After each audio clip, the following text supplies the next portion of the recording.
10 साल की उम्र में सिंहासन की विरासत का बोझ तत्कालीन राजकुमारी एलिजाबेथ के कंधों पर पड़ा।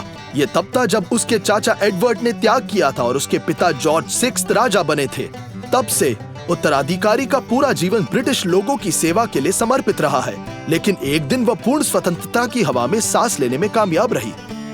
यह 8 मई 1945 को हुआ, जब यूरोप में युद्ध समाप्त हुआ।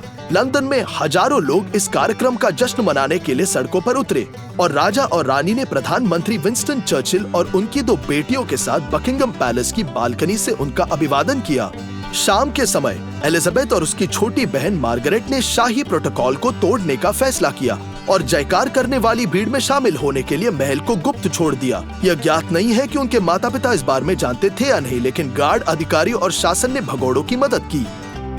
19 वर्षीय लिलिबेट को डर था कि उसे पहचान लिया जाएगा, इसलिए उसने अपना चेहरा अपनी वर्दी की टोपी के नीचे छिपा लिया, लेकिन उत्साह ने उसे पूर्ण सुख और राहत के माहौल का आनंद लेने से नहीं रोका।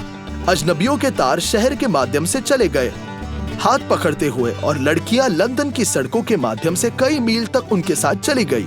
यहाँ तक कि ऐसी खबरें भी है कि राजकुमारियां रिट्ज होटल के पास एक गोलाकार कोंग नृत्य में शामिल हुई। जब राजा और रानी एक बार फिर भीड़ का अभिवादन करने के लिए बालकनी से बाहर गए तो लड़कियां उत्साही जयकारों में शामिल हो गए। एलिजाबेथ ने बाद में याद किया कि उनके जीवन का सबसे यादगार पल था।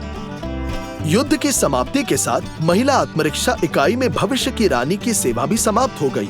वह उसने एक ड्राइवर मैकेनिक के रूप में प्रशिक्षण लिया और उसने लेफ्टिनेंट के रूप में पदोन्नत किया गया, जो सेना में सेवा करने वाली ब्रिटिश शाही परिवार की पहली महिला बन गई। उसी समय एलिजाबेथ विंडसर कैसल में रहती थी। मार्गरेट जैसे जोड़े ने हवाई हमलों से प्रभावित लंदन के क्षेत्रों का दौरा किया और जब बकिंगम पैलेस पर भी गोलीबारी की गई तो युवा राजकुमारी ने कहा कि अब वे कम से कम ईस्ट एंड के निवासियों की आंखों में देख सकती है। ये राजधानी का पूर्वी हिस्सा था जिसने खामियाजा उठाया।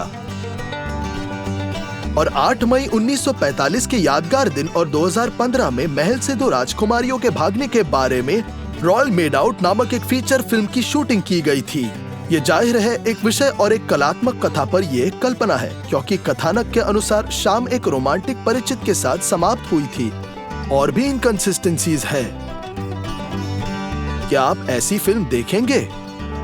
अगर आपको वीडियो पसंद आए तो लाइक करना ना भूलें और सब्सक्राइब करें ताकि आप कुछ मिस न कर दें।